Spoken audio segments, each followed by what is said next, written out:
রাধে রাধে। আপনারা কি জানেন রাধারানীর নাম নিলে কি হয়? আসুন রাধা তাপনী উপনিষদে কি বলছে শুনে নিয়ে যাক। রাধা রাধেতি কুর্জাতু, রাধা রাধেতি পূজায়াতে, রাধা রাধেতি ঘনিষ্ঠা, রাধা রাধে জল্পতে, বৃন্দারণ্যে মহাভাগে রাধা সহচরী ভবে। অর্থাৎ রাধা রাধেতি কুর্জাতু, রাধারানীকে কীর্তন করলে, পূজা করলে, জপ করলে রাধে রাধে, এবং বৃন্দারণ্যে মহাভাগে সহচরী, বৃন্দাবনে, গোলক বৃন্দাবনে তাকে কি করে থাকেন জানেন? রাধারানীর যে নাম জপ করে তাকে কি করে? সহচরী ভাবে, সহচরী হয়ে শ্রীমতী রাধারানী দাসী করে রেখে দেন সদা সদার জন্য। এই 84 লাখ জনম থেকে ছুটকারা পেতে গেলে তাহলে কি করবেন? রাধে রাধে নাম জপ করবেন।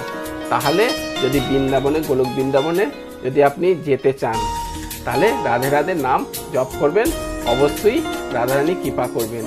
প্রেম সে বলো রাধা রানী কি জয়।